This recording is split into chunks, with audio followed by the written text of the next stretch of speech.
The need of existential questions. Who are we? My name is Irfan Sonawala. This is the fourth video in the act of being a Muslim. Certain existential questions we ask. Who are we? Why are we here? Is there a purpose to life? Why is there evil and suffering in this world? What happens when we die? These are not the only questions we ask as existential questions. Rather, there are many other similar questions that we ask. These are the questions that most of the believers of almost all religions pose as religious. To really understand if these questions are really religious, let's ask a primary question to all these existential questions that no one asks. That is, why do we have the urge to ask these questions, especially in the time of crisis or emotional pain? Are we really in need of getting the answers and then we'll be happier thereafter? Of course not. That is why these are called existential questions.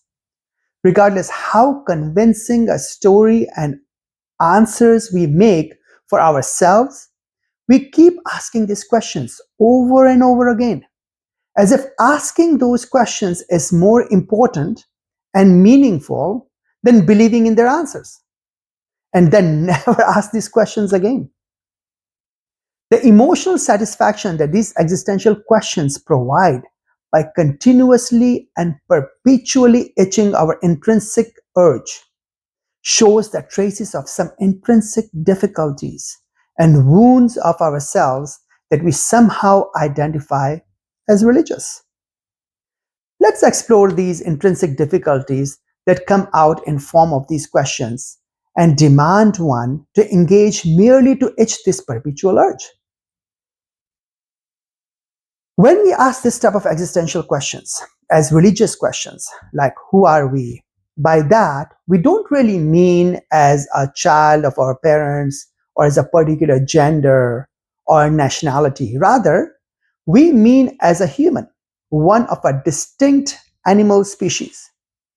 We specify a duty and a role as human species, separate from the other animal species. But why do we distinguish ourselves from the other species? I am suggesting based on the following three reasons to the minimum. I'm sure there are others too, but we are just going to discuss these three. Number one, just because we are asking these existential questions, the capacity to ask these questions make us distinct. That's why I'm making ourselves distinct. Number two, or because we can see the scale of our impact on the environment. That is, our environmental footprint as a human species.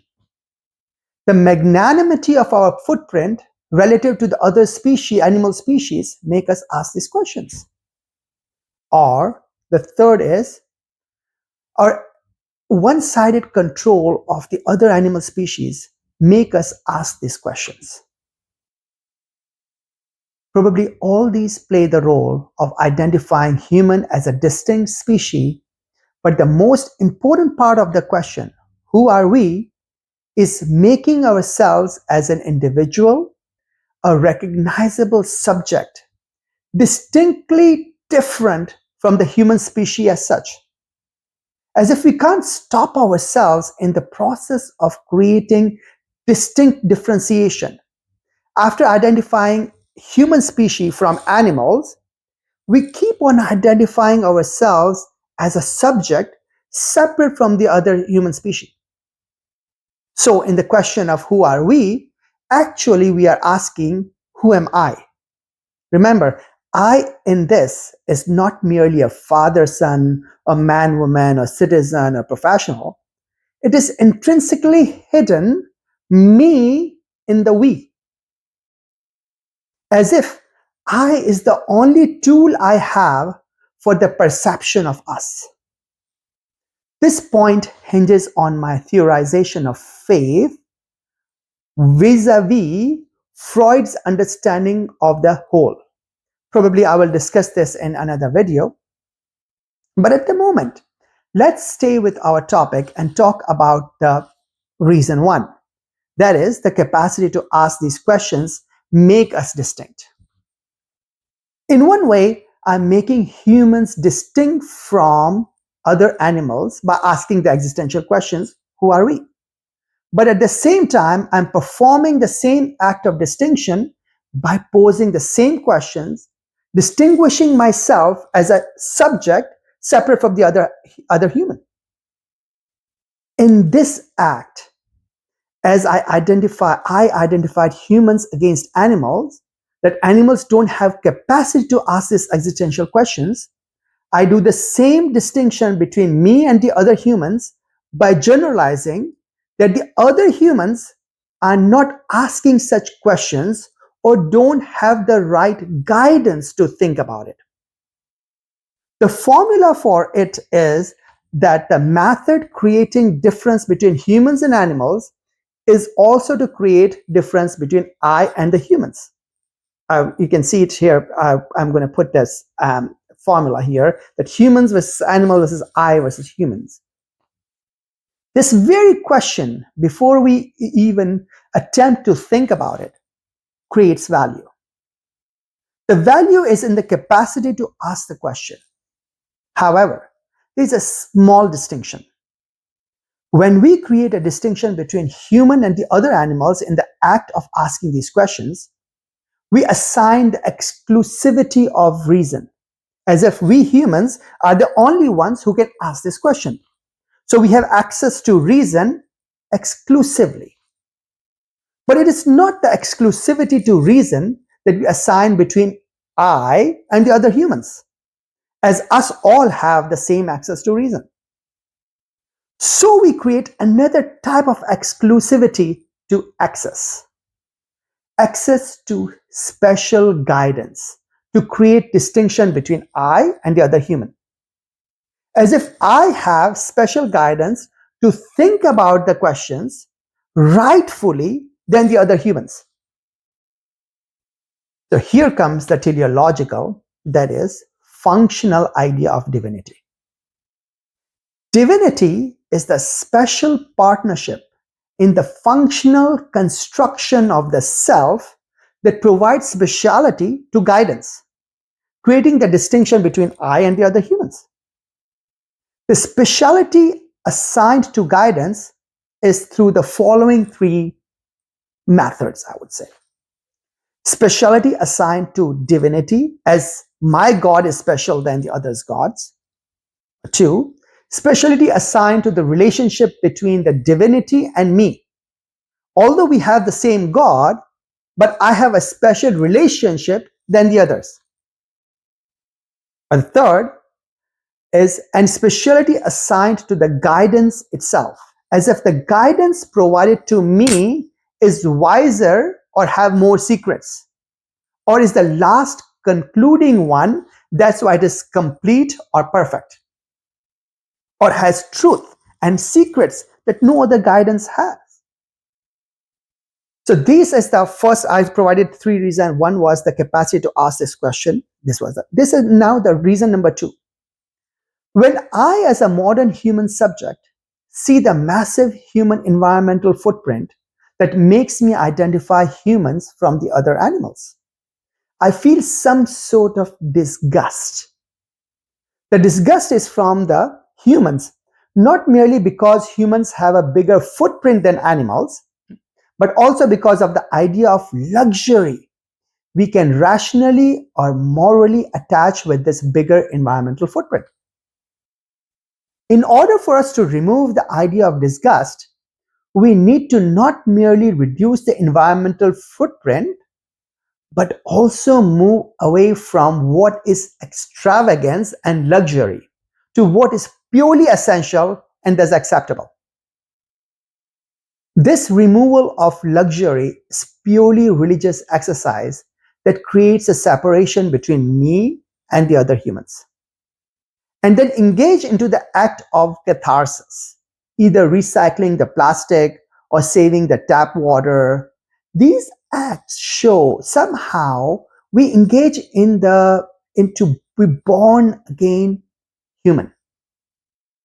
The born again human is being closer to either other animals who have the lesser environmental footprint, or understanding of essential life as natural life that makes us a better human than human race as such.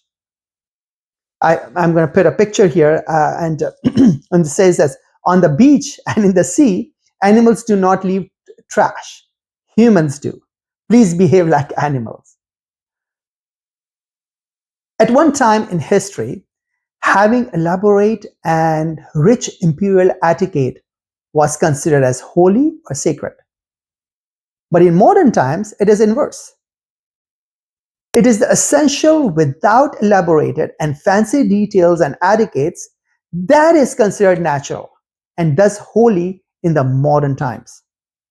So when we really ask, who are we roll out a process of distinctions that eventually sets the sacredness to determine how to live. How is this sacredness built through the environment? We can see before modern times, the environment didn't have this big role. As at the time of Prophet Muhammad, probably the world population was not more than 2 million people. The total people living in Mecca, Medina, all those people that Prophet Muhammad met through his trade were probably no more than 150,000. Humans lived as close to the natural setting as we can imagine now. The concept of divinity was something that provided organization and order to the organic and unorganized looking nature. The structure, rules, principles of sciences, as they explored in the early Islamic era, represented the divine. Behind the organic and rough-looking natural settings. Thus, behavior that represents divine were through the elaboration and not simplicity. Etiquette and not crude or wild behaviors. Politeness and sugarcoating and not direct and abrupt comments. On the contrary, in modern times, we have a bias towards the opposite, like crude and direct as natural. I am natural, this is who I am, and I'll just regurgitate it out as bluntly as possible. That's how we do it, we justify it. Now, anything that is man-made or closer to human, we consider it as unnatural. And nature is characterized as sacred. There is a problem in this characterization of nature and sacredness, which we can discuss in another video. Here, let's go to the third point that I was discussing. So the third reason was we created distinction between humans and the other animals by controlling them, eating them, using them for our utility. It creates two different types of concepts. Traditionally, it creates the idea of master and slave, as if us humans are a higher species and thus need to be controlling the slave species and use it for our utility. And we consider this justified. But then in Muslim culture, we consider killing animal for human utility is not justified. It can only be justified if it serves the higher and bigger purpose. And that is where the halal ritual comes in to play. And that is the role to justify the killing, even when it is for sport, with the ritual of killing for the ultimate service, for the service of Allah. Just like animals are slave species, us humans are the superior species to animals and thus position ourselves as their caretaker. There is certain responsibility us as Muslim we assume, not as a free subject, rather as caretakers, as slaves, abd of Allah. And that is related to the concept of freedom as a vicegerent on this earth. Freedom in which is not the absence of responsibility to do whatever one wants, rather acting as a vicegerent, as a slave of Allah, and has no option but to perform the duty as vicegerent. Just like we create a distinction between humans and animals through the idea of service, we continue to distinguish between ourselves and the other humans through the similar idea of service, an abd, slave to serving Allah. We will explore the idea of freedom with the notion of abd or service of Allah in another session. The purpose of identifying it here is that as Muslim, we create a certain sense of service to Allah as His vicegerent, and that idea of service is another direct outcome of the existential questions. In the modern period, a little different from Hinduism, but a little similar to Buddhism, empathy creates some sort of disgust and horror to the feeling of pain, even when inflicted pain to other animals. So as modern people, we create a few acts that as humans, we relinquish and engage in the exercise of catharsis by being vegan or vegetarian, going to safari versus zoo, not wearing fur, etc. Again, these are the acts of modern religion or religious practices. Call it wokeism or a sort of civil religion or anything else. There are certain acts that we are interested in that can make us born again human or human more than human through our relationship with the other animal species. Even further, to identify ourselves different from the other humans, we create moral duties towards other human and animals. And we engage in distinguishing humans from animals. We go further identifying ourselves separate from the other humans, for which we create more than morality. We create evil. It is this concept of evil that helps us distinguish I from the other humans. This idea of evil is a potent method of generalization that can castrate other humans as more like worse than animals, Satan, and evil, while creating ourselves human more than human or real human role. The idea of evil is very common in societies, also in some ways amongst most of religions. Evil is not just immoral, thus not merely opposite to moral duties. It's a category that surpasses human capacity. Most of them project the idea of evil externally, not really on the society, rather onto some supernatural character who can control individuals to act on their behalf. The Satan. Idea of protagonist, villain, working as evil is only when they surpass being human and act on the behalf of the superhuman evil. Working against this idea of evil, we create a new ground that even surpasses human character. We create heroes. Hero as an antagonist works for or work as the divine support in opposite to the concept of evil. The divine as a supporter of and who is represented by the hero is how we perceive the idea of divine. This divine has the power with his support to make humans real heroes. The most potent stories and beliefs are created in societies on this formula. For individuals, these beliefs and stories create meaning and target the fight against evil and become a hero. This idea of hero explains the position of humans as vicegerent of God on earth, as discussed above. Do not mistake the idea of hero and evil lightly or mere false. It is one of the most potent concepts that create meaning to one's life and structures of the societies. As you can see, these existential questions are raised in the act of separation and distinction of humans with animals and the distinction of the self from the other humans.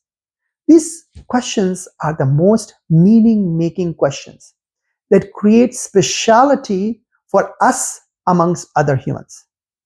Through the very act of raising these questions, we contextualize ourselves, create value for ourselves, even construct the idea of self and freedom. And these questions are appropriated not only by traditional religions, but also by the most modern religious ideologies, as these existential questions relate to humans in the most intrinsic sense. In response to what is difficult about being humans, we engage in a sort of exercise to be a born again human, or human more than human, or a natural human that is closer to animal in some sense, but more of a hero. But what we can't say is that by denying traditional religions of our ancestors or identifying ourselves as non-religious doesn't mean we are not believing in religious ideologies and not engaging in religious practices.